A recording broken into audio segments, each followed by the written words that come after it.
Greetings, my friends. I want to thank you all for subscribing. I want to thank all of my channel members for supporting me in this endeavor to save pop culture. And if you are not subscribed, please consider supporting this channel. We need you. Thank you.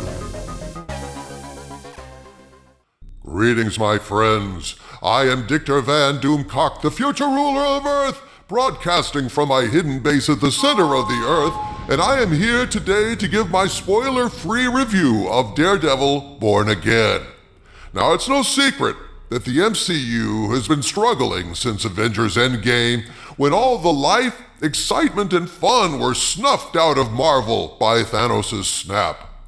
For the last God knows how many years, they've inexplicably tried to swerve the MCU over to the Disney princess side of the mouse, accommodating an alleged new audience that never really showed up. Things like Secret Invasion, Echo, Agatha All Along, She-Hulk, all of these failures just kept stacking up as Marvel stayed true to its new calling of placing agenda over entertainment. It was, to my way of thinking, a fall from grace.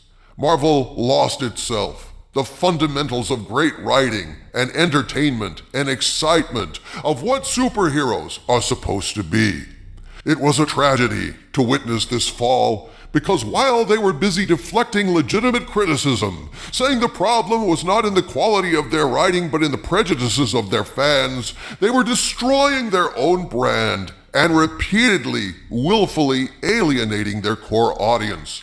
Like many fans, I was about at the point where I thought they had gone too far and could never recover. But then I saw the trailer for Daredevil Born Again, and it looked amazing. I was actually excited to see this show, something I hadn't felt for a show on Disney Plus in a long time. But I was careful not to get my hopes up too much. After all, a trailer can hide many sins in a series. There can be hidden agendas, poor execution, sloppy writing, all the usual suspects. Still, I decided to watch the show with an open mind and call it however I saw it. Well, my friends, I have seen the first 2 episodes of Daredevil Born Again, and it is my pleasure to report that this show is simply outstanding. This is the best MCU series to hit Disney Plus, but more than that, this is one of the best superhero TV shows I have ever seen. Holy shit, dude, are you kidding? Surely you're kidding. You're shitting us. It can't be that good. I mean, could it be that it's just decent and you're overreacting? I find a complete 180 turn away from their agenda to be unbelievable at this point. Inconceivable. Harvey Cthulhu, I have often said that I am immune to hypnosis, that urge to climb on a passing bandwagon, that inability to admit when something you wanted to support turns out to be crap, or vice versa. I can tell you honestly, I am not deluded here. Daredevil Born Again is excellent in every way. That's not to say that it's absolutely perfect, but the imperfections are niggling. I won't list them all, but I'll say, for an example, there's a very brutal opening fight between Daredevil and a scumbag that I will not spoil. A fight that has extreme consequences that propel the rest of the series moving forward. And in that fight, there are a few CGI or wirework shots that are kind of suspect, and some of the editing is a little bit jagged, but fortunately, that stuff comes at the very start of the sequence and doesn't really impact the experience too much. At least, it didn't for me. Let me say this. Daredevil Born Again, as the title suggests, is a story about both Daredevil and the Kingpin re-examining what it means to be a hero or a villain. They've both been pushed to extremes, and it seems as if this show is going to be about their struggles to put themselves back together again after being broken to pieces.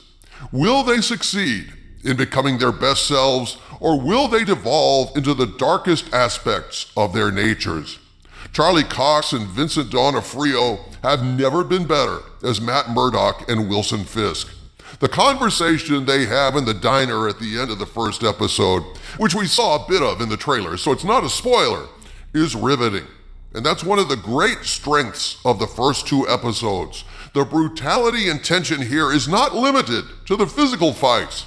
There is psychic violence going on here. Psychic violence against others and against themselves. The writing is sharp, filled with a mature subtext that kept me engaged even when the fists weren't flying. And that's the hallmark of a great superhero TV show, where you remain interested even during the quieter character moments. Honestly, I thought that this kind of writing had all but vanished from the face of the earth. I mean, little pockets of it spring up, but I was very, very impressed by the writing, as I was with this entire show. Now, I'm aware that some people will disagree with me. People who may be disappointed that in these first 2 episodes, it isn't wall-to-wall combat and superheroics. And on that note, we can respectfully agree to disagree. This writing is sharp as a razor, folks. You can see these characters perpetually teetering on the edge of doing things that will either affirm or destroy their identities. This is dramatic writing one doesn't often see in a superhero show, or frankly, any other normal shows out there these days. And I have to say, Daredevil Born Again blew me away. I believe this series is not only about Daredevil being born again, it may well be about the MCU being born again, repenting for many years of projects ranging from mediocre to god-awful, digging deep and possibly finding their way back to what they were. There's a lot of episodes left to go, my friends, a lot of chances to stumble, a lot of chances to jump the woke shark and be devoured. And what's more, what about other shows to come? Is Daredevil Born Again an anomaly? Is it a bright, shining oasis in a desert devoid of quality? Or is this a true come home to Stan Lee moment, representing a fundamental shift in how the MCU will be managed moving forward? I don't have answers to those questions. I suppose we'll have a better idea by the end of the show, and more to the point, by the end of 2025, as the DEI garbage works its way through the system, finally gets purged, released, and put out of our lives. But I understand that the Russos are returning to write the next Avengers movies, which is a very positive sign. And so the question is up in the air. Can Matt Murdock purge his darker demons, or will Daredevil truly become a devil? Can Wilson Fisk walk away from the Kingpin and do some good in this world? And can the MCU turn away from their past mistakes and return to the form that made them great? Fans of the Netflix Daredevil series won't be disappointed, as this series seems very much in line with what Netflix did. The performances, the writing, the action choreography, the music, everything in my mind is top-notch about this show.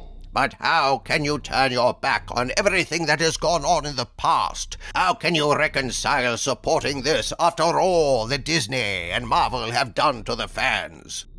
Skull of Calderon, my mission is to save pop culture. I am not interested in grudges. I am not interested in petty payback. Either you turn your back entirely on these companies, willfully want them to fail, and cut off your nose to spite your face, or you want them to return to giving us great entertainment again. You want to actually do something that makes a difference, as opposed to simple settling of grudges and petty revenge. All I want is great pop culture. I want pop culture to shine again. And therefore, when Disney does well, we do well. But Disney can only do well if they give the fans what they want. And I have to say, this fan wants more Daredevil Born Again. If we're trying to save pop culture, we must reward excellence just as swiftly as we condemn garbage. From the center of the earth, this is Dictor Van Doomcock bidding you all, my friends, stay angry.